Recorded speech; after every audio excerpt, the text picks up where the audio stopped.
வெற்றி பெறுகிறோம், ஆட்சியை பிடிக்கிறோம் என்பது மட்டுமல்ல, நம் நிலமும் வளமும் நம் இனமும் செத்துக் கொண்டிருக்கிறது, கொள்ளை போய் கொண்டிருக்கிறது.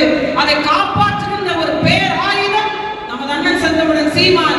அந்த ஆயுதத்தை கருத்தியலாக கொண்டு நாம் வென்று முடிக்க வேண்டிய காலகட்டம் அது.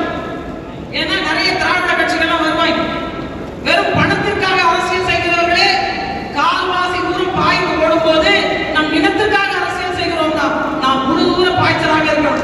நிறைய பேருக்கு என்னன்னா வேட்பாளர் சரியில்லைங்க, நாங்க அவரை நிறுத்துவாங்கன்னு பார்த்தோம், அவரை நிறுத்திவிட்டாங்க.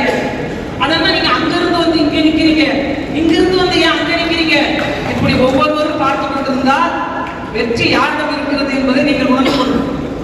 பிறகு என்ன ஆயிடும் தெரியுமா?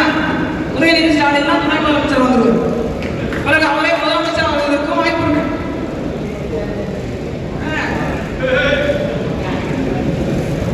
இங்க இருந்து வந்து அங்க நிக்கிறீங்க, அங்க இருந்து வந்து எங்க நிக்கிறீங்க? அண்ணன் இதனால் இடம் முடிக்கும் என்றாய்ந்து அதனை அவர்கள் உடனிருந்து ஒரு ஆய்வை நடத்தி அந்த இடத்தில் ஒருவரை அமர்த்துகிறார் என்றால் அது சீமானின் இன்னொரு முகம்தான், அது வெற்றிக்கான வழித்தடம் தான் என்பதை உணர்ந்து வேலை செய்யணும். உண்மையை சொல்ல போனா வெற்றி யாருக்கு நினைக்கிறீங்க? வெற்றி யாருக்கு நினைக்கிறீங்க? உங்கள் ஒவ்வொருவரும் கையிலும் மாலையாக இருக்கிறது. நீங்கள் அதை கழுத்தில் போடுவதா அல்லது காலில் போட்டு மிதிப்பதா என்ற முடிவை நீங்கள் தான் எடுக்கலாம். இந்த இடத்துல எனக்கு மரியாதை தரல, இந்த இடத்துல எனக்கு கூப்பிடல, இந்த இடத்துல எனக்கு நான் புறக்கணிக்கப்படுகிறேன். புறக்கணிக்கப்படுவோம் தான். இத்தனை ஆண்டு காலம் நாம் புறக்கணிக்கப்பட்டோம் தான், நம்மவர்களாலே நாம் புறக்கணிக்கப்படுகிறோம் தான். ஆனாலும் அதை உதைத்தரம் என்று நீங்கள் வருவீர்களே, ஆனால் இந்த வெற்றி நிரந்தரம், சோதனை சாதனையாக மாறும் என்பதை உணர்ந்து செயல்படலாம்.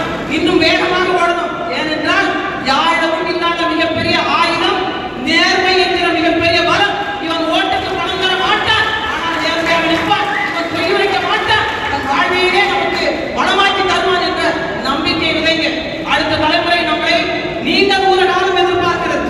இந்த 31 லட்சம் வாக்கு, பிறகு 10 விழுக்காடு, 1 கோடி வாக்கு, 2 கோடி வாக்கு அல்ல இலக்கு. வெற்றி ஒன்றுதான் இலக்கு. 60 பெண்கள் எனக்கு தெரிந்து ஒரு கட்சிக்கு மாநில பொறுப்பாளர் 60 பேர் இல்லை. இங்க 60 பெண்களுக்கான வாய்ப்பு மட்டுமல்ல, இங்க இருக்கக்கூடிய அரை நூற்றாண்டு கால